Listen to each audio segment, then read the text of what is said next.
All right. Welcome back, everybody, to Next in Line, another episode. I've been looking forward to this one. I had a circle on my calendar on a Friday. Luckily, what's cool about having CIOs, they know how to troubleshoot, right? So there's always issues with technology. And, you have one here that's so close to technology, she was able to troubleshoot her way onto the platform. So I appreciate you looking out for us, Sophia. No problem. So again, our mission stays the same. This podcast and everything, that mission that we're trying to do here is to pay it forward to the workforce community. Anybody trying to dial in and listen to us, it's all about either sharing tips, lessons learned, and also kind of sharing the kind of journey, the steps on how you started to like how you got there today. So I do appreciate. I want to thank you in advance for like taking this time on on Friday afternoon, hang out with this for me for a little bit and for our community, and sharing because it says a lot. Like you're out there, putting yourself out there and sharing stuff for the community. So that's always a lot of love and respect for that. So thank you. So do you No problem. mind doing me a big favor and kind of like introducing yourself? You have a wonderful story. I like to see it. I like to them to understand and get to know you a little bit about how you got into IT and kind of like we'll dig into the little fine steps, right? A little later, but to where you got today. Okay, awesome. Hello, everyone. I'm so happy to be on the podcast. Thank you so much for inviting me. My name is Sophia Washington. I am the VP of IT for digital supply at ENGIE. ENGIE is a global company, lots of different IT departments by business unit, but my business unit is specifically targeted at energy management and supply. Just a little bit about me. You asked how I got into IT. It's a funny story. I I tell love. people because when I went to college, I didn't go in knowing that I was going to major and get a degree in IT. I actually started as a freshman and I didn't know really what I wanted to do. I thought I wanted to have my own business of some sort, Sure. but I didn't know what that was going to be. So I started out as a business major and started out taking those classes. And at some point, one of my professors saw something in me with the way I thought and the way I think, and the way I was, engaging. And he recommended that I take some computer courses. He basically said, have you thought about computer science? And I said, no. And he said, you really should. And I was like, yeah, I don't know. What does that mean? Because I had no idea. And he said, well, just take a class, figure out, if you like it or not. And I took the first class, which is Yeah. really at that school was a make or break type of thing. They would say that if you could get past the first class, then Hmm. you were probably good to continue on for a computer science degree because it was very ones and zeros from a techie Oh, perspective. And if you got that and you understood that, it means you had the right mindset for thinking about low level coding. And that sure. was a good sign. So I took that first class and aced it. And I said, so what do I do now? And he said, well, you probably ought to take the second class. So I did. And from there, it just kept going. At some point, I changed my major to computer science and just kept going. I kind of fell in love with coding development. I started out was doing website building and all of that software on the software development side. That's where Sure. I developed my love for it. And it just kept going from there. Wow. So this professor, he saw something in you, and like you had Yes. like the aptitude and stuff like. Let me ask you. So were you like, were you when you growing up, like you were a kid like to tinker around, like were you mechanically inclined? Like I always like to ask that, like because sometimes that It kind of is leads it to that. is it's so odd. I never tinkered. I No, didn't even I don't even remember myself having a engineering type mind. Hmm. I was very artsy. I like Really? to draw. I had learned to sew. I loved to cook. So I was more on that side of things. I liked math primarily because I liked money. I was really I good with love that numbers. statement. I love Loved that. money, really good with numbers. So I had math all day long, but I never really saw myself as a someone that, thought in that perspective as an engineering type mind. I didn't see that in me. Yeah. Um but he did. He saw something in me that I didn't see in myself. And thank God he did because that's really what got me started. and got me to where I am today. And so I often tell people, sometimes you don't necessarily see yourself. Sometimes it takes Art. an external eye or somebody from the outside looking in that can sometimes see some things that you can't see because you're just too close to it, whatever the situation is. And so it Understand. helps sometimes to have those good people around you that have your best interest at heart and that want to help you and see you grow and succeed. You're so true, so spot on. So we got to give a Yeah. shout out to that professor. What school Yeah. did you start? What was your first school did you go to? I don't want to, I don't want to steal your thunder. I'm from a small town called Valdosta, Georgia. It's about 3.5 hours south of Atlanta. And so Valdosta State University is where I went for my undergrad. And it was my professor there that got me started on my computer science path. From Valdosta State, I got a Bachelor of Science, computer science degree. And from there, I went to Florida State, which is where I got my master's in computer science. And what degree in computer science in Florida Master's State? A master's. So you at went Florida State. you went Yeah. back to back. You didn't stop, right? No breaks. You just said bang, bang, bang. No, I didn't stop because again, Valdosta was a very small town. I call it I live in, Houston now, which is very large and industrial, a big city Mm, atmosphere. But Valdosta was very small, no major freeways, everybody knows everybody. But mm, because of that, it's also, especially back then, there weren't a lot of opportunities. There's a lot of factory type jobs.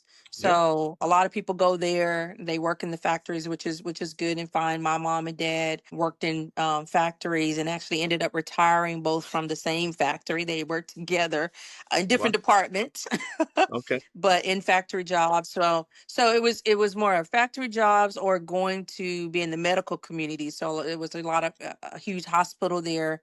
So you could Okay. be a nurse or a doctor, which wasn't my thing. So when I got ready to graduate with my undergraduate degree and I was trying to figure out like where would I work? I didn't really see a Mm, lot of opportunities for me in small town Valdosta. totally. So I wanted to explore larger cities and other things, but I felt I needed more. And for me, a master's degree was going to be the extra to kind of get me there. Cause I was like, you go to big cities and you're competing with, more people who have more education, more Oh yeah. exposure to things. And More in my competitive. undergrad, I went straight through, but I didn't have an opportunity to do internships and nothing in corporate America Nope. already. So I just didn't feel like I was ready to jump into the workforce. I felt like I needed something else to get me ready. And so that's why I actually decided to go to graduate school. Story there is I ended up getting let's call it TA, a teaching assistant fellowship. Oh, So I excellent. had to work in the computer lab, and they paid for my tuition. They gave me a job that I got money, and then I got some tuition reimbursement, which helped me actually pay for my graduate degree.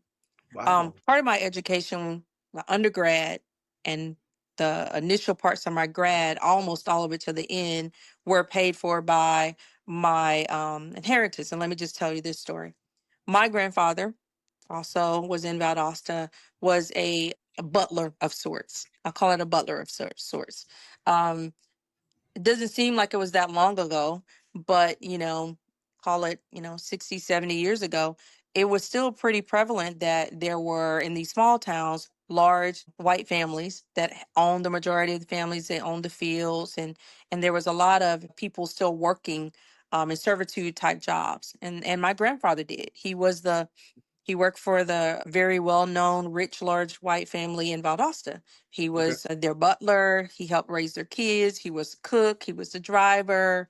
Wow. He did whatever they needed and wanted him to do, and he was like family to them. And They trust him. so that was his job. And he lived a very modest life. He worked really hard, a lot of pride in his job and what he was doing, but he didn't spend a lot of money on himself. He did what he was doing, but he put a lot of money away. And so he passed away when I was actually in high school, Mm, and he left an inheritance for my sister and I. so that we could actually go to college. He wanted us to have the opportunity to go to school, to college, and to have the opportunities to have more of the better jobs, and not have to work as hard and not necessarily have to do manual labor. So that inheritance paid for my all 4 years of undergrad, and it paid for a significant portion of my graduate school as well at Florida State. Wow. So I didn't know what I wanted to do, but God had made a way financially that opened the door. So with the money that I Absolutely. had from my grandfather, as well as I was really fortunate to get this TA fellowship, that's how I started with my grad, the first year or so in graduate school. And then after that, I met some great people who said, Sophia, there's extra fellowships and grants and things like that that you can get as a female African American in the sciences. And so I actually applied for and got a McKnight fellowship. A Hmm. Fellowship is really one of those that they encourage minorities in the sciences and the advanced degrees. So it's for Understand. anyone seeking masters, PhDs, Oh, in preferably the sciences, but they had some other areas where they would do non-science disciplines. But I applied for that and I got the McKnight Fellowship. When I got that, I didn't even have to work anymore. I could focus 100% on my studies. And so I finished out my graduate degree with my McKnight Fellowship. wow. I mean, first of all, I mean, let's shout out to what's your grandfather's name? I got to give him a shout. Yes, my grandfather's name was Eddie Hall. Eddie Hall. He deserves an incredible shout out. I mean, and Yes. you know, he paid it forward. Like, you know what I'm saying? That says a lot. I mean, that's a blessing, right? Oh, I'm absolutely. sure he's a very important man in your life, and you probably you tell me, tell me if I'm going there too far, but I would say you work with a incredible sense of pride in finishing school because what the sacrifices he made, right? Oh, absolutely. I worked hard through all my college career. I mean, I didn't give myself any grace. I wanted to make A's. And I know Yeah. some people that, we call it see your way through college because they made C's and B's See, all the way through. But for me, it was like, no, no, no. I had to make A's. I'm oh yeah, doing it for, I've got, and my grandfather, but even my mother and father were strong supporters. I'm for like, sure. I'm not just doing it for me. I'm doing it for everyone who Incredible. supports me and is pushing me forward. So, you know, I That's held myself to very high standards and that's making good grades and, doing the right thing and getting through in a timely manner and all of that. oh yeah, not 7 years, not 7 years to go to Nope. grad school. No, I did of course, I did undergrad in 4, but I did grad school in 3, I think, in 3. So Look at you. I And just, I just hit it hard. no, that says a lot. You're a very young woman back then, right? To think about it, like, this, oh my God, there's so many different distractions at school. I mean, for you to go there with that level of discipline, and you call it luck, but getting a fellowship is all to do with hard work and getting this and the right grades to even have a shot. So Yeah. if I Yeah. was in person, it Thank would be you. wrapping up real quick right now. Absolutely. But I love that. I love that what you said because this is perfect. I love you give me so much good things that I want to share with you because this is the type of stuff that we want to get into, right? Like, it doesn't matter, like, where how small your town was or how much or Yeah. what they didn't have or whatever, right? You Yeah. could figure it out. It doesn't matter, right? So I do got to ask you though, like, since it was such a small town, it was like, so when you had to tell your parents or you found out in college, hey, look, I'm doing computers, I'm doing IT. What was that like? So my mom will tell you now, she still has no idea what it is I really do. That's funny. I love it. My parents were never into computers and all of that, but they were always very supportive of, if Uh, that's what you want to do, we support you. And the funny story is, when I was in undergrad, I was in Valdosta, so I wasn't away. And I lived at home for all of the time. I think I say I lived at home, so I was in and out quite a bit. So they saw me all the time. It okay. was for them, the biggest change was when I got ready to go to graduate school, because my parents are also very protective, Sure. and I've never lived away from home, and being a young female, They Oh, were really afraid for me going yeah. away. And so my mom just kept saying, I don't think you're gonna do it. I think you're gonna change your mind. You're not gonna go. If she was supporting me to go, but she kept saying, if you change your mind, it's okay. Cause they were a little afraid for me to go anyway. But it's weird. I look back on it and I was literally I was fearless. I wasn't afraid. I was really I was looking for the challenge and Uh-huh. I know I wanted to do something great. I just felt like I had to get out there and figure out what that greatness was. Look at And you. so Wow.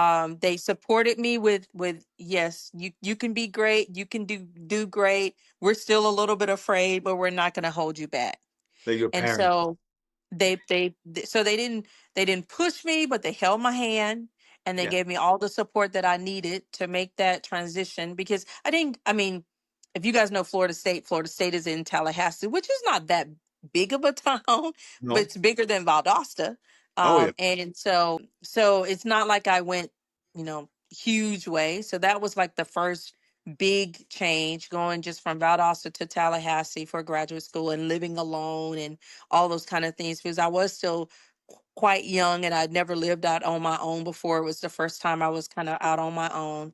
But my parents gave me they gave me the rope to, explore. But I always knew that if something happened that I had somebody to fall back on. And so that probably had a lot to do about why I was so fearless because I felt like if something did happen, I knew I had somebody that I could fall back on. And if I just jump ahead from graduating at Florida State with a master's degree, Mhm. and then it was like, okay, now what? It was sort of that same decision I had to make. I wanted to work in corporate America. I didn't quite know where, didn't quite know exactly what. So, and shout outs to Florida State because Florida State had great, and I'm sure they still do. They had great recruitment services where large corporations would come in and have job fairs and things on campus. And as a student, as a grad student, I could just take my resume and I could walk around and I could talk to all of these really large corporate companies and find out about them, figure out what they do, and kind of get some ideas about things I wanted to do. And this is how I met Shell Oil. They were at a Ah, job fair at Florida State, and campus I recruiting. talked to somebody at a booth and gave them my resume, and they said, "Yeah, we're looking for young, fresh college people." And a lot of people said that. I think out of the fairs I went to, I got about 4 or 5 different opportunities to Mhm. fly to where the companies were, visit with Yeah. the companies. They would show you all around. They would talk to you about their programs, and they would kind of interview you and come back. So that's how I ended up getting a couple of job offers straight out of grad school Wow. because Florida State had that type of program that Mhm. brought the companies to us, and I got a lot of exposure That's huge. to these very large companies. And so I ended up taking a job with Shell Oil located in Houston. Oh, so even So further away so from. I had to tell my mom I was moving from Tallahassee to Houston. And that was, they were like, "You're going where? And how far is that? And you couldn't find a job closer?" I I know. looked in Atlanta. I actually had That is a big market, right? some Atlanta was only like 3 hours away. I had some opportunities there, but I don't know. I just didn't feel as good about those opportunities as I felt about the one in Houston. Well, good, So good. Went I with your told my gut versus mom your we're gonna step out on faith, like and that. I said I'm going to try it. I think it's a good opportunity for me. And push comes to shove, if I go to Houston and I don't like it, I'll be Go to back. Atlanta. Atlanta. you Atlanta's right know, there. I I always knew I had a soft landing place if I needed it. And so again, it was more of a fearlessness and I had to be open to take an opportunity, even though that opportunity felt, unfamiliar and a bit risky.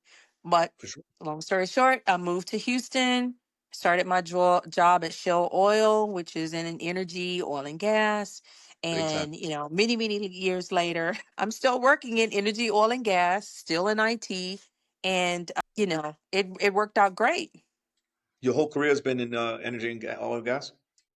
Almost my whole career, maybe a year or two, I tried Cerner Health, and I Oh did yeah. healthcare IT for a little bit.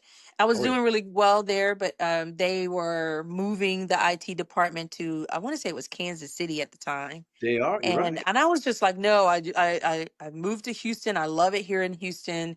I love the company, but I don't want to move to Kansas City. So I had moved away from Shell Oil to the healthcare company. And this is why I tell people you never burn a bridge, because I was kind of looking around to figure out what I was going to do. And a colleague that I'd worked with at Shell, at a different part of Shell, just called me up and said, "What are you doing nowadays?" And I told him about my situation. And he says, "No, I was calling because we actually have, this new project XYZ kicking off, and I think you'd be great. I Oh, was hoping you'd be interested in coming back to Shell." And I said, "Yeah, I think this is going to work out." And I ended up coming back into Shell, which was a Shell Energy Services company at the time. And so that's how I ended up right back at Shell, right back into the energy space. wow. And then I've been Let, in energy since then. so let me ask you. Thanks for sharing that. So that's awesome. I mean, I Yeah. love that you chose to be uncomfortable, like go the unknown route versus like what you kind of know route. And let me say that's a Yeah. shout out, man, because a lot of it's easy to be comfortable, right? It's not easy to make those decisions and do what you got to do, but why not, right? So Yeah. big props to you on that. So when you first got your first job in IT, what was your first job? I know you got Shell was your first company you worked for, but Yes. what was the first job assignment they put you in IT? Yeah, I was a developer, like a entry level developer. It was Shell had the oil wells, and I'm probably going to say the tool name wrong, but it was a geo tool that they would put into the ground and Hmm. take seismic activity of what was happening under the earth, and that tool would gather data. And then the data would be used for reporting and that type of thing. So I was working on a software that was supporting the system that ran that drill that got that geographic information. So Wow. I started off as a developer, just doing, whatever I was told for development. But Shell, again, this is just God. I landed in a company that had multiple divisions and had opportunities to do different types of things in IT based on which division you were in. That's big. So at Shell, it was like you would work on a project, and if your project was getting close to an end, they would assign you to a different project that could be in a different division, a different Oh, building, other side of town. So in within Shell, I got to move around and work for different business units, which gave me the opportunity to work on different types of software. I ended up just ending up in a situation where I was with a really great team, and they were allowing us to wear multiple hats. So okay. although I was in IT, I got assigned to work with a business group that was fairly small, and they didn't have budget for like a business analyst and a project manager and Mm, all of that. So I was assigned to be their IT developer, their support person. But mhm. because we didn't have money for all these other roles, I played all those other roles. So I would take requirements. I would sit in their business meetings. They could come to me and ask for what they want. I did support of the tool. I did new Sure. enhancements on the tool. So I was the builder, the dev team, the support, and all baked into one. And so I Wow. did that for several years for that project and was very successful. And I tell people even now, developers, that don't silo yourself into only doing one thing. Absolutely. Because I was open to wear the hats, and business analyst at that point in time wasn't anything close to developer, but I No. learned a new skill set. I learned how the whole ins and out and engaging with business units at that level. How And important because is it? I did that, that gave me continued opportunity. Like when that effort finished, they were like, "Oh no, you need Sophia in this project."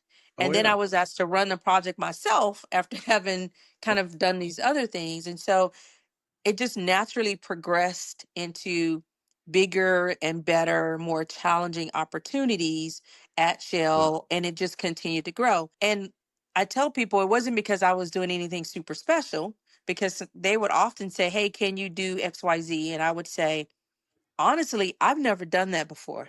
I Uh-huh. was really honest, but I would say, if you are okay with me learning and taking time to learn it, I promise you, that I will learn it and give you 110% of it. And then I would throw myself into making myself the expert on whatever it was. No I doubt. would learn it, I would memorize it, I'd learn all the business, I'd learn everything I could learn about it, and I would make myself, the expert in that area.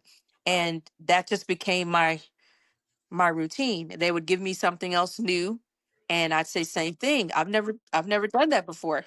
You probably had people fighting over you. I want Sophia next. I want Sophia next. You wore a lot of hats. I And don't know about that. I just know that because I didn't at that time I didn't necessarily know all of the whatever was happening above my level. I just know that if opportunity came to me, I mhm, don't think I can't remember ever turning an opportunity you would down. say no.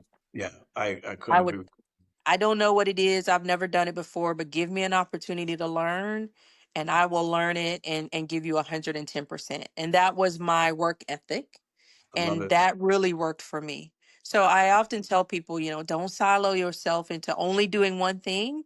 Because one of the things I love about IT is that it's one word, the one two-letter word, IT, but there are so many different Oh, domains and things you can do and ways you can work in IT, and you can invent yourself over and over and over oh my goodness. again and It still changes be so under the fast. same umbrella of IT. And 100. I think that's my story. Well, I love that. So I mean, there's so much I can drill in on that, but you covered so many different things. And let me tell you, like, what I love is like there's always silver linings to like, stuff, right? And stuff that Yes. I don't know if you're maybe realizing at the time, but what I saw there was like, man, in my head, I'm like, she was gaining so much valuable experience of being that liaison because that liaison skill set and that translator is Yep. probably one of the biggest strong attributes you need to be a successful CIO and an IT executive. You got to know how to Yes. communicate both languages to two different people that speak two different languages, right? Absolutely. That's I huge. would say that was some of the best preparation I had for being a leader. 100%. And not when the differentiation between a leader and a manager, right? Really leading efforts, leading people, leading initiatives, and engaging. I felt like as I look back now on it, I was leading without even knowing I was leading That's the because I best. didn't put that title on it, but that is what the activity was. And so I often tell people now you don't have to have a director or a VIP title to demonstrate leadership. Oh, you You won't. can be a leader all day, and I look even now in my role, I look at the people who are demonstrating the skills and the activities and the mindsets that I value, and those are the people you tend to invest in more because they're not chasing a title. They're really just focusing on trying to do the best work they can do, and True. ultimately those are the ones that do traverse and end up getting the titles and moving forward because it's a natural flow and push of you to the next level Uh-huh. versus people that maybe chase titles. It's more of a climb It's money. to chase the title versus a natural transition and flow to the title because you're just more focused on doing the work. I So love that. What you're telling me there is like you focused on, and I think that's something that's a big statement. Like focus on the opportunity, right? yep, And absolutely. everything it kind of tends to follow everything else that people are trying to chase. That stuff will follow Yeah, you, like the yeah. money, the titles, before you know it. I mean, I, I don't I want to always skip too tell many people, chapters, but I know you just got tapped on the shoulder again, but we're gonna get there in a minute. I mean, I was just going to say, I tell people, they say, how did you know you wanted to be a manager? And I honestly say, I never stopped and mentally made a decision that said, I want to be a manager. Oh, It just happened by virtue of activity that was happening. And then somebody said, oh, you're already, Sophia, you should manage a team. And I was like, huh? And they were like, oh, you've already been doing it. You just need the title. And then I was like, well, I guess you might be right. And we just kept going on, right? So, doing your thing. yeah. So I don't know. Sometimes you just naturally land into things, and I'm very spiritual. I do feel like God has had his hand on my life, and because of my diligence and really my desire to just do the right thing and to be the best worker that I can be, that that has helped, it has actually, moved me forward and protected me in ways that I didn't even know I was being protected. Because I've been through several companies that had layoffs and things Mm. like that. I've never been on a layoff list.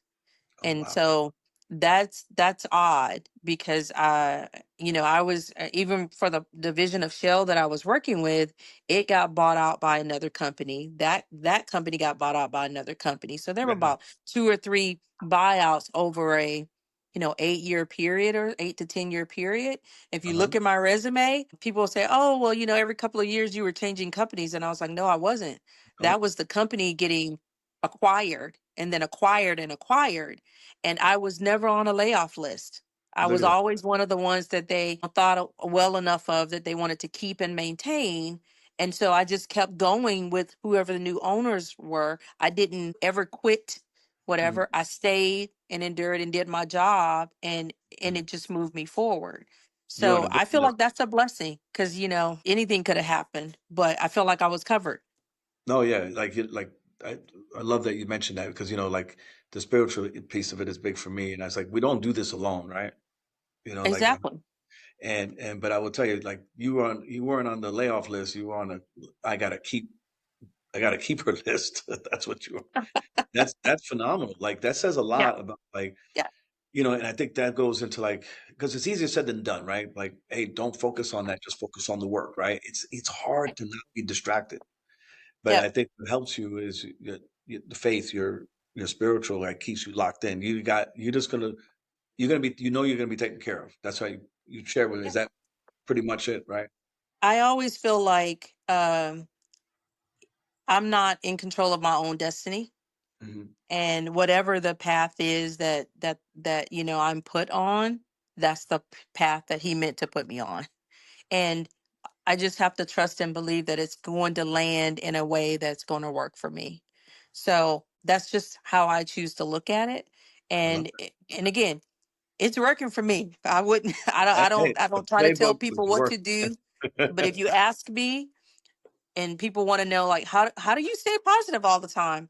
Well, because I know that things will happen, but whatever is meant for me is for me. I don't Yeah, have to try to force anything. I don't have to dig ditches for my coworkers. I don't do that.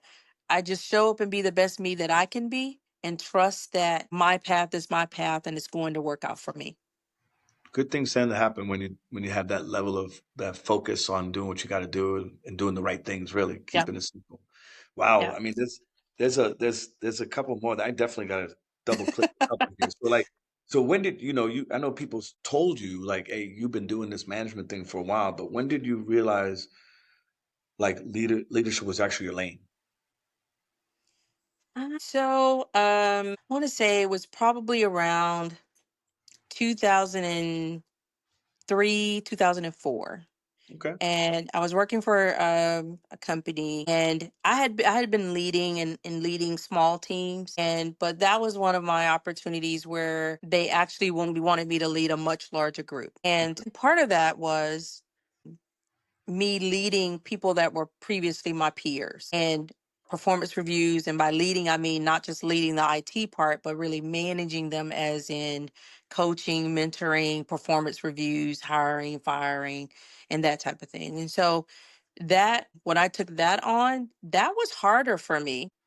I love helping people. That part was easy, but some people don't want to be helped.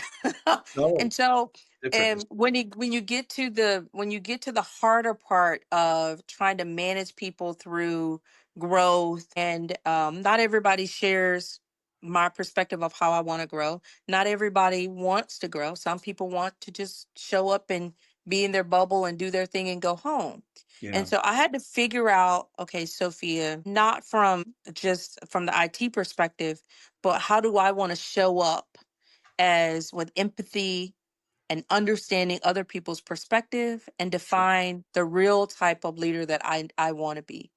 And I leaned on some managers that I had Okay. for Good. some Some mentors. advice. Is you have to know when to ask for help. I Absolutely. asked for help and said, how do I look at this, or how would you think about this? And they gave me advice, and very clear. We're not going to tell you what to do. It is your call.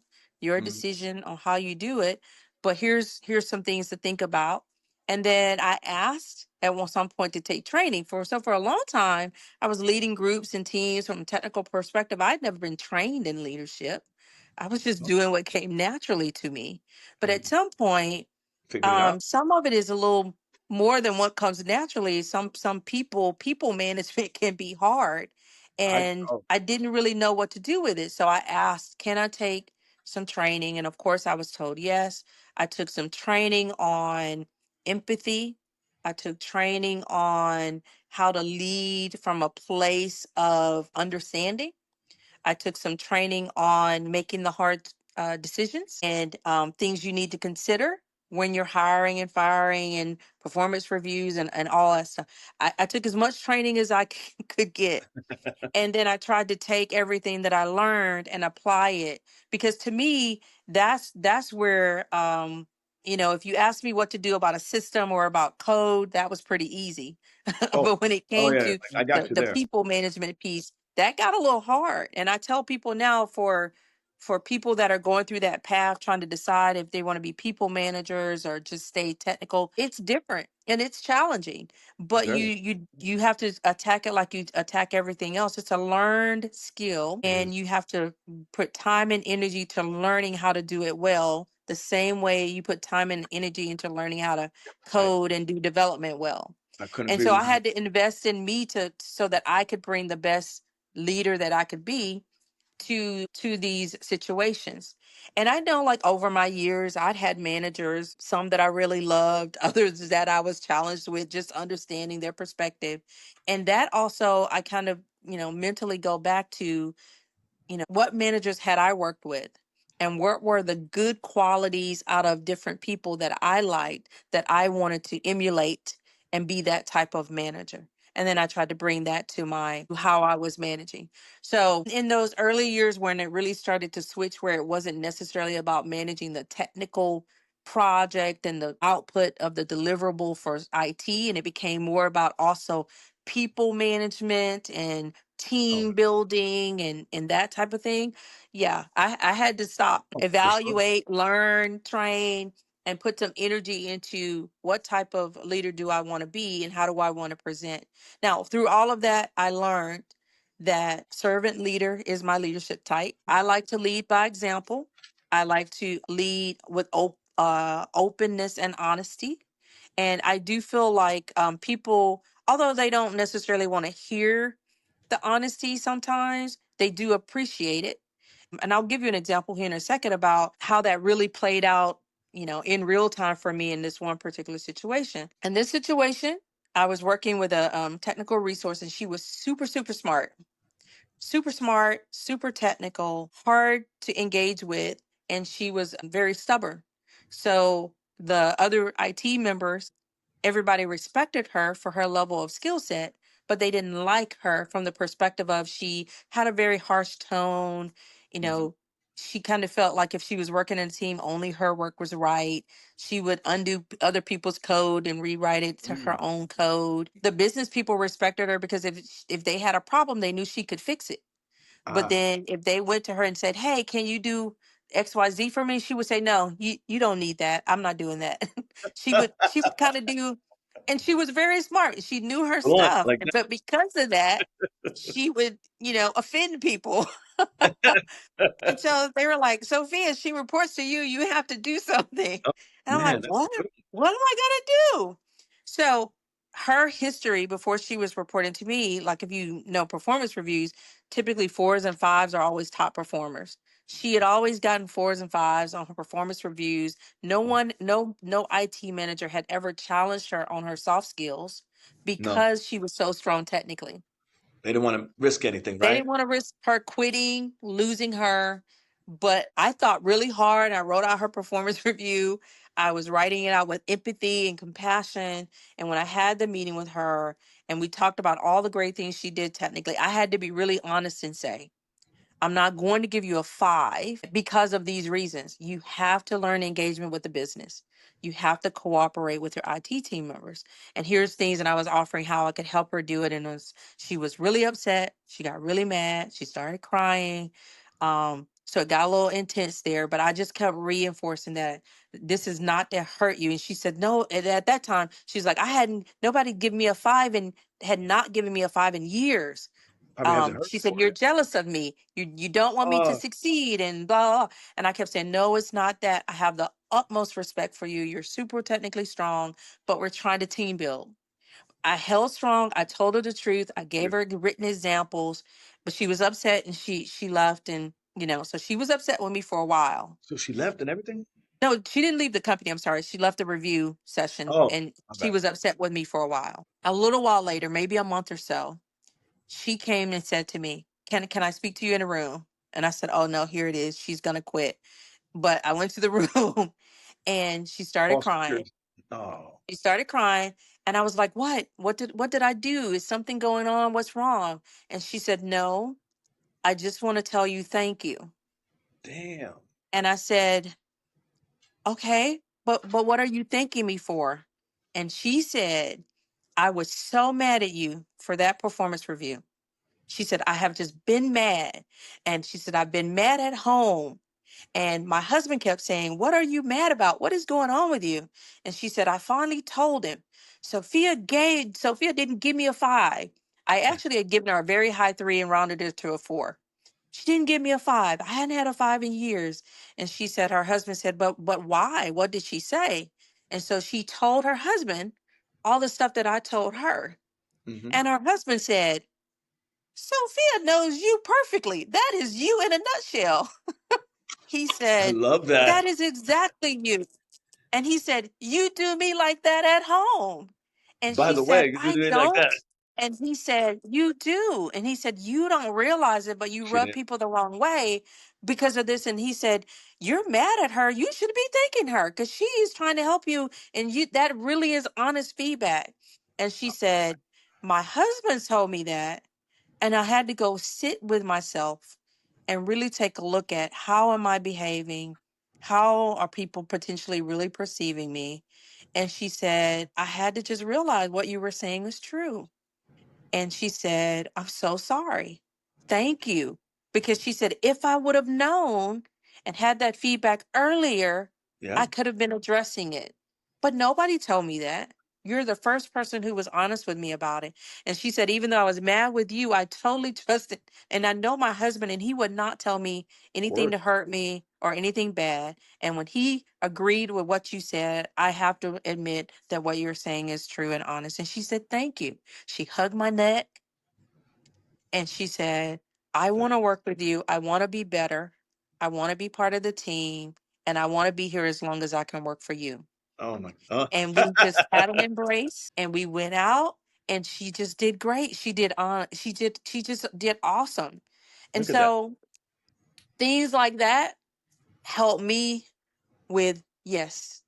Sometimes I have to give hard news, deliver Confidence. bad news, but it has going to help the person more for me to be honest with them to help them be the best person they can be in the job For than sure. it is for me to just ignore it and let it go on. So, you know, that was one of the things I'll always remember because that was so hard for me to deliver that review to her. But it was the right thing to do. And I Oh yeah. did it. And ultimately, it worked out best for her, our team, everybody. Everybody was just like, what did you do? She's like a whole new person. What happened? Was it And like I that said, too? Like kind of like was it like flip I mean, like yeah, that? once it clicked for her, it Yeah. clicked. She was purposely trying to engage differently, be more open to her team members. Everybody saw a difference right away. And that was just the right thing for the team. It just helped the team grow and be better. So that's how I learned that, That you knew leadership was your lane. Well, I'll that's tell when you I right. thought, okay, Yeah. maybe I can really do this managing people on the leadership Yeah. side. I just Maybe. have to make sure I keep grounded in what Yeah. I'm doing and how I'm doing it and why I'm doing it. If I'm Yeah. doing it from keep doing it from the right place of empathy and the right place of wanting to do the right thing for the person and the team.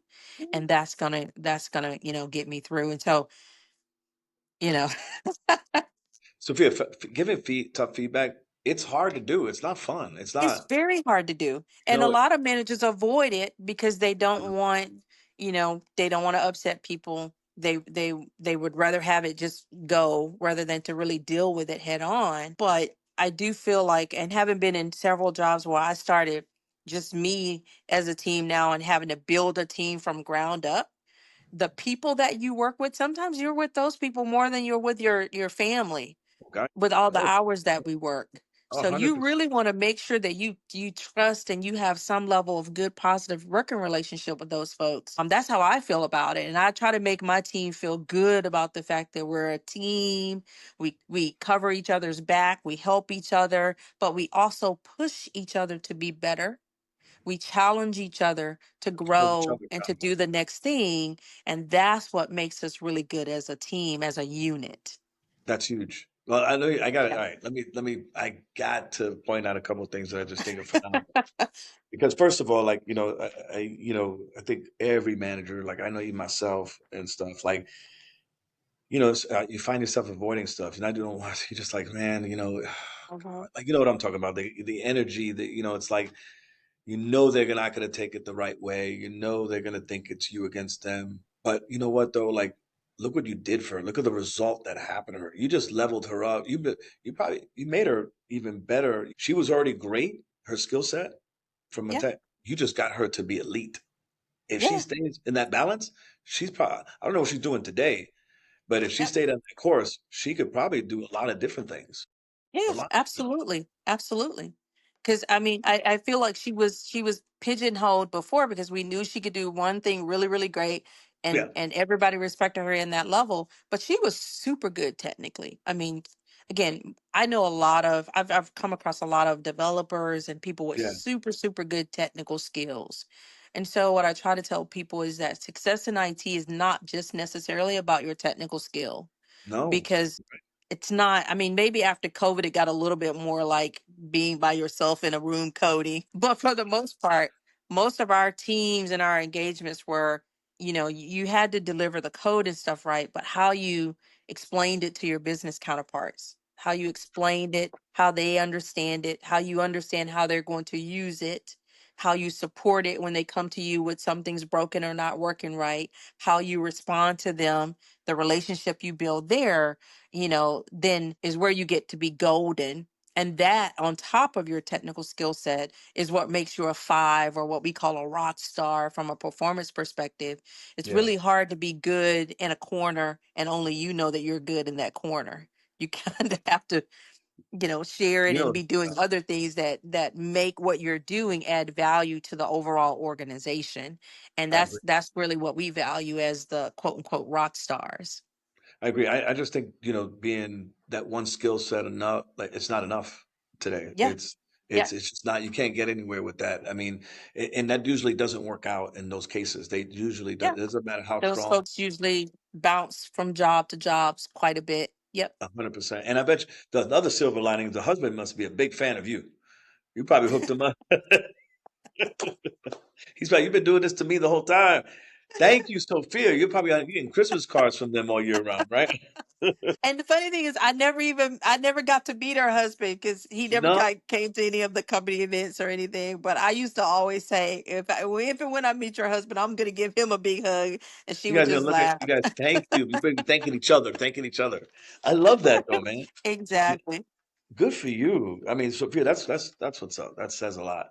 Good for you Yeah. because that takes courage, and you got to stick to it. And you could have copped out. You could have like, as soon as she started doing that, and then she hates you, and then you could have like, you could have, you could have took it in a lot of different directions that maybe have been a little bit Yeah. easier Yeah. temporarily. You know what I'm saying? But Exactly. that says a Yeah. lot. That says a lot. So good. Hats Yeah. like big shout out.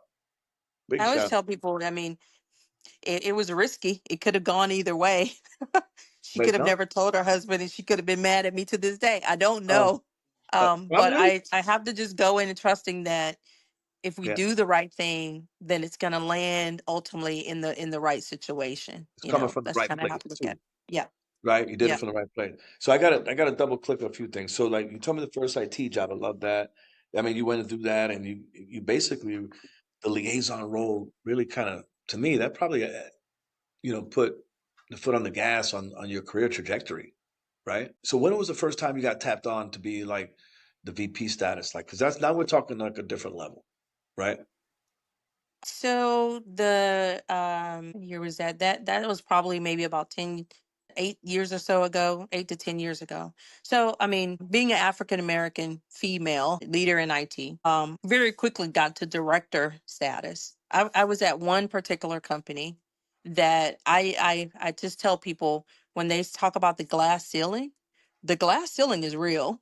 I experienced it at this particular company. I got all the way up to managing director. It was a private company. Okay. The owner, I'm not going to say it was racist or anything like that. He just had his own things about who he wanted to be in his C-suite team. And there was already one African American there, and it was pretty clear that I don't care what happened with anybody else in the company, not just me. There was probably only ever going to be one African American in that C suite. So I'm Wow. in the company. I'm doing really great things. I'm getting awards. I'm getting bonuses. I'm at managing director, and it's not going any farther. Stuck. And there was a CIO role at that company, and the CIOs were just rolling in and out above me. So they would hire a CIO. He'd be there for 6 months or so. Something would happen. They'd fire him, and then and they'd hire, then we'd go like months without a CIO. Then they'd hire Oh, another one. geez. Same thing. And so it was just CIOs in and out. Meantime, I'm in a managing director role. I'm managing multiple teams. I'm managing the department. I'm managing the budget. I'm managing all of the Dude, coordinations with the business, doing well, no main issues. Everything's going along fine. And the reason it's going along fine is because I'm managing it, because these CIOs are just in and out, in and out, in and out. yeah, they And coming. so it just became overly obvious to me that I was never getting past managing director at that company, because there was multiple opportunities to make me the CIO. It wasn't going to happen. It just wasn't going to happen. So Okay. I had to make a decision. Again, another critical decision for Sophia. Stay there Hmm. because I was really comfortable, very well paid. My teams were executing well. It was not a bad working environment for me at all. I could stay there and just do that, or I could challenge myself to go somewhere else that might give me more opportunity for growth. And I had to weigh that out in my head. It's not I easy. decided I wanted the opportunity for growth. So then when I went to market looking for opportunities and things, I kind of, and this is a thing with women sometimes. I didn't feel like I was ready for the VP role because I never had a VP role. So I Mm. wasn't even applying for VP titles. I was just applying for other directors, trying to get managing director. I just didn't feel like I could get the VP. So anyway, I hired at my next company as a director. Now, this was way hiring in the EDF. They hired me. There was no really nobody really on the team. They said, Sophia, we're starting up this, business unit. We need you to, put together a team and do all this transformation, et cetera, et cetera. And I said, okay, fine. I hired in, I get started. I get connected with the COO, who is now a very, very, very good friend of mine. But I get connected with the COO who is there at the time. We kind of start working on what does the business need, et cetera, et cetera. Within a few months, really, he was like, you hired in as a what? You're a director? And I was like, yeah. And then he was like, no, you should be. You're doing more than, a lot of people with titles higher than yours. And I said, it's okay for me. I'm fine. And he was like, no, no, no. We're gonna fix that. So I'm like, okay. I didn't really know what it meant, Yeah. but he was like, yeah, you're doing a lot more. You could do a lot more. And I didn't ask for it. I just kept showing up, doing my job, doing what I do. And then he went directly to the CEO. He says, hey, yeah, she needs to come out of that role. I want to do a transformational initiative, 2 to 3 years. I Hmm. need to bring her over as my VP, and we'll get the teams together and we'll work together and we'll do this transformational effort. CEO says yes. I walk into work one day, not expecting anything but a regular work day, and he says, guess what? This is what's happening, and you're going to be promoted to VP, and this is what we're going to do. And I was like, what? And What he else says, are? yeah, so let's get going. And I'm like, well, okay. And literally, that's how it happened. And That's a so got a VP title, but I, just kept doing everything I was doing. And then from there on, You I've didn't been a interview for VP. the job. You didn't apply for the job. You just say, "Hey, look, you came in that day. You're I didn't VP now." apply. I mean, this is where I say, when I say, God looks out for you and Yep. creates doors for the, because I didn't go in looking for anything other than what I had hired on to do. I Sure. didn't ask for promotion. I didn't Hmm. ask for anything related to title. And I'm trying to think exactly the number of months, but this was all within my first year of joining the company. So I joined, Wow. doing my thing, got a mid-year, sometime within the year promotion, and into the next. It just happened so fast, and that was not my intent. My intent was to get out of my current comfortable state Hmm. so I can challenge myself for growth, and that's all I kind of was looking to do. And it happened Yeah. so very quickly. And then, I kept working with that VP. We ran that transformation project. It was very successful at the end of the day. And he's a very close friend of mine and mentor today, That's because cool. again, I didn't say anything to him about why I had joined or anything. Yeah. He saw something in me that I wasn't openly talking about and making public, but you don't have to. Sometimes You people don't. see things in you, and then therefore he felt really comfortable that I was the one that could help him get done what he needed to get done. And it did it, and we worked together very seamlessly. Again, I put together an IT Mhm. team. We hired in people, we Wow. partnered with the business, we did that transformation effort, and it was really successful. We're really proud of the work we did. Should be. I had dinner with him not too long ago before Christmas, and we kind of laughed about, we had some long nights, some stressful days throughout that, that transformational period, but we did the work, and It we got did done. solid good work that we're very proud of. And so I love being able to look back on stuff like that, Sure. as people say, well, what'd you do to be a VP? And I showed up being me, just trying to work hard and being ready for opportunity if it existed. That's what I did. and You and just, it came because I believe at that point I was ready for it, and it just came, but I didn't go asking for it. yeah. No, everything you've been sharing me today so far has just been everything. You focus on the work. You focus on just doing what you got to do versus anything else. Like you Yep. don't, it's just like everything else might be noise, to be honest with you, Yep. right? Just focus on, Yeah. because what keeps score is like you deliver. If you're delivering, right? And being good, I just think you got to be a good person as well. I've always said that I want my output, my work, to Yeah. speak for me Sure. and represent You me. put your name And on it, so, right? exactly. And that's pride, Exactly. right? That's pride. Exactly. I'm very, very proud of, things I've accomplished throughout my career, because Should be. I know that I've worked hard, but I've had lots of opportunity to do great transformational projects and things, and I'm just really proud in general. But I always say, this old girl, I'm not done. I'm still working hard. Even in my current job, I mean, we're in the middle of trying to do a huge transformational effort, Yeah. and I told someone on the team, I said, just wait. By next year or 2027, we're going to look back and be talking about, what happened and laughing about it and be so proud of what we have accomplished, because some of these projects are long running. They don't happen overnight. And, transformation is a slow thing sometimes. And it sometimes takes a year to two, sometimes even three, to make those true Wow. transformational impacts on an organization. Sure. So, but it can happen. And when it happens and you're sitting on the other end of it, looking back at where you came from, then that's the proud moment. Let And me so, and I've worked with so many great people and teams and everything. mention. I don't take credit for these things, because, I have worked with great people Mhm. that we have worked really good as teams. And I often say a leader is not a leader if no one is going to follow you. You have to have people that buy into the vision. They understand what's happening and why, and they want to be part of the team, and they give their all. And because you have these great teams, then the team succeeds and we have these great successes. So it's Listen. not just a success for the leader, it's a success for all of us. Oh, Yeah. absolutely. I mean, that's profound. That's excellent. I mean, that's phenomenal. So let me ask you, let me switch gears a little bit on you. So I want Okay. to hear a little bit about, like, this is phenomenal. I mean, this is, you gave so many nuggets here, and by example though, not just like theory. You know what I'm saying? You kind of live through that. So I mean, hats off to you on that. Thank you. Um, when you talk about change and transformation, right? You know, this day and age, like you know, you have to be you have to be very patient. Things, change management, and all that. But with this new thing with AI, I mean, this is different. This is a this is different. Oh yeah.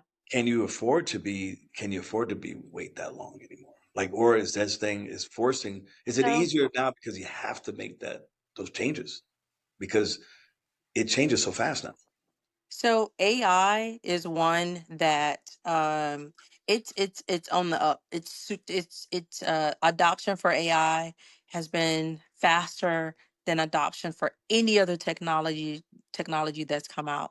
I was at a seminar and they were telling like Netflix and the internet and all adoption for all of those things. We look Yeah. back on it now thinking that it's been around forever, but it's actually not, right? So there No, was a world where there was no internet, and when the internet first came out, it had very slow adoption. And it took quite a long time for people to actually adopt and start using the internet. But once everybody's tapped in, it's in. AI is not having that type of slow adoption no, curve. The adoption for AI and people picking up on Copilot and ChatGPT has been super, super fast. Like in months compared to years for other technologies and process applications. So it really has been a disruptor in a positive way, in a meaning positive. disrupting the way that, everything is going.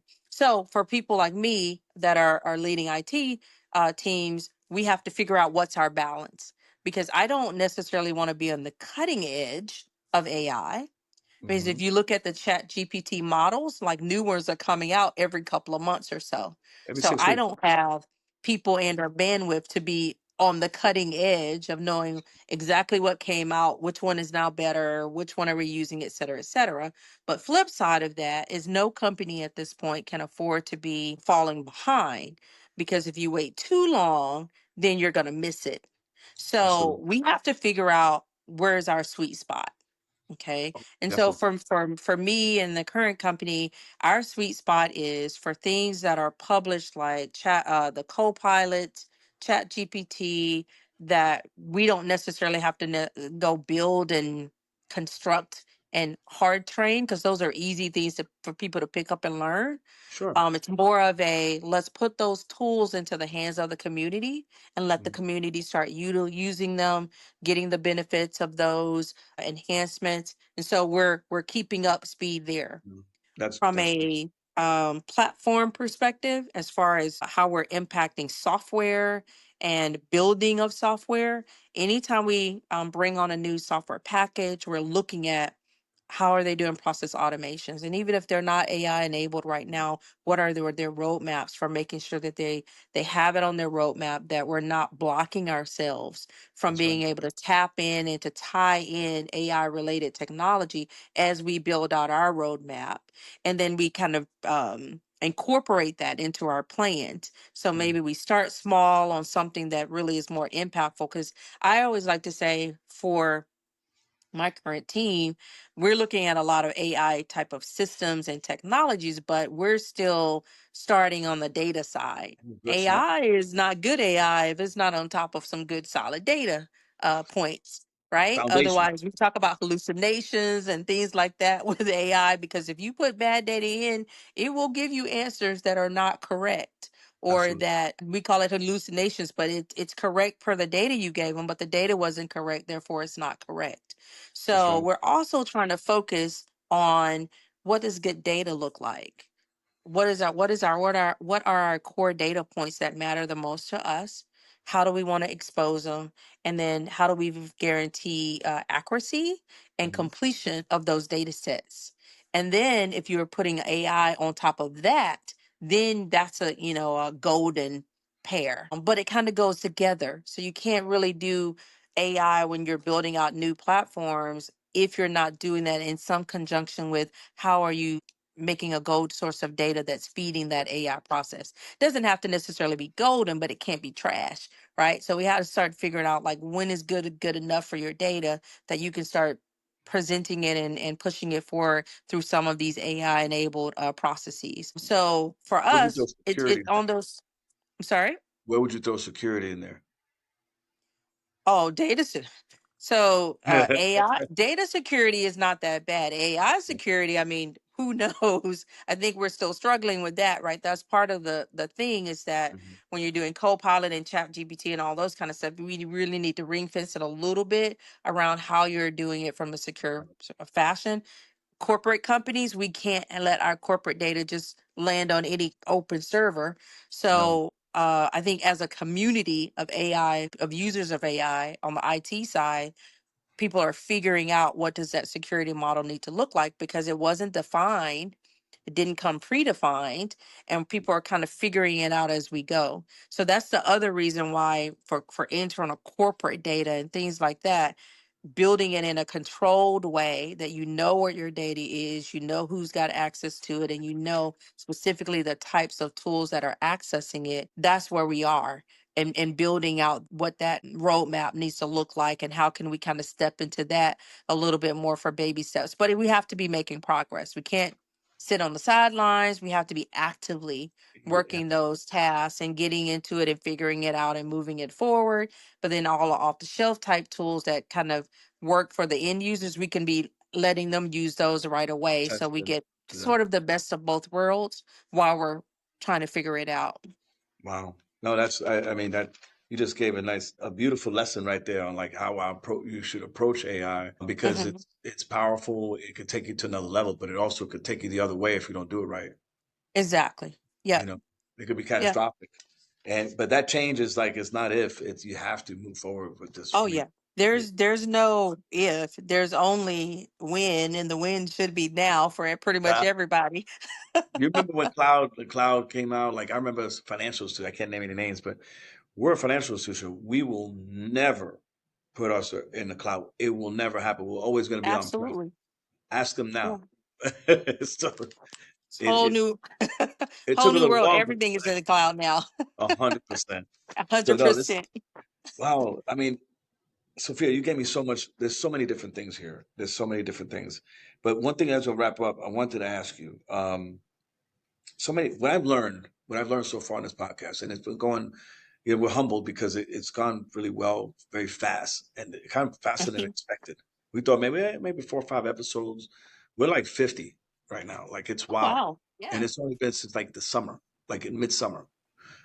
And one thing I did learn is that CIOs rarely get to talk about who they are versus they more talk about what they do. They always ask about what they do versus how they are. So what I love what you shared today is you talked about who you are, like and that's matters as much as because the tech stuff you learn, like you Oh have the yeah. foundation base, but there's so much more shit that we need haven't even learned yet that we don't even know about that's coming out that we're gonna have to. Yeah. So Yep. continuous learning is got to be it's never stops, right? It's Yeah. never stops. So I do want to Absolutely. thank you for sharing, like, you're very vulnerable, you're a very humble person. And, you talked about, you accomplished a lot of great things. And I love that you give it to, faith and, you trust that. But what I love is like that old school vibe of like, you know what? I'm going to do it in the work. I'm going to do it in the work and it's going to happen that way. And this is a great example of, your career trajectory where you're at today is a perfect, testimony to that. So a lot of Yeah. props to you. So when I see you in Houston, it's not Thank going to you. be this, it's going to be like this, and it's going to be a high five like this. It's going to be a thing. Yes, absolutely. You should definitely, there's a ton. We can definitely talk offline, but I have a lot of little ideas for you because Okay. I think your future's. I would like, wish I had a little fast forward button because I think you're just getting started. I think there's so much Yeah. out there for you. I mean, there's so much people that, I mean, I always feel that way. You feel like you've done a lot, but there's always so much more out there to do. To me, the sky's the limit. yeah, You know, I'm open. I think you said it, continuous learning. yeah, AI, things are changing, new things are coming out all the time. Ever want to be in a position where I can't learn? that's right. I don't care what your title is and what you do. If you're not continuously learning and putting yourself in the position to learn and be in the know on the next big thing, then you're going to be left behind. Oh, So I just try to stay, as current as possible and do great work and bring whatever I learned to, my job, so that really we can kind of do the, we like to do the fun stuff and just make great change, impact change in the organization. So that's my goal. And as I was wrapping up, I got to give just another shout out to my man Eddie Hall.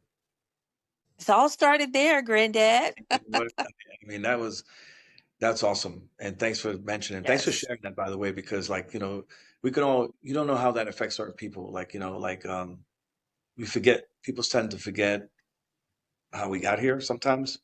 You know what I'm Oh saying? yeah.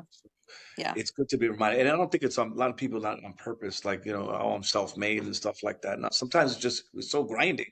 You have time to look up and think about it. But that what you shared Yeah. today, that's a testament to. I'm sure he's extremely proud looking down right now. Yeah, I've always just wanted to make him proud, my parents proud, my other grandparents proud. I have a very supportive family just in general, and even when I go to Valdosta nowadays, They're probably throwing my parades for aunts you. and my Look at you. uncles, they're always telling me about how proud they are of me, and Should and be. I'm doing the same thing. I have some cousins that are doing some great things and running some businesses and running their own. I have a cousin that has her own hair salon who's doing awesome. I have a cousin that just started her own real estate company, and she's doing, I mean, it's just, I love to see it. And in my family, outside of my family, I just love to see people prosper and people do well, right? Because I feel like I know there's a lot of bad stuff in the world that we can't control, but I like to what I can control. I want to make sure that I'm being as positive and supportive of that as possible. It must be wonderful to work for you.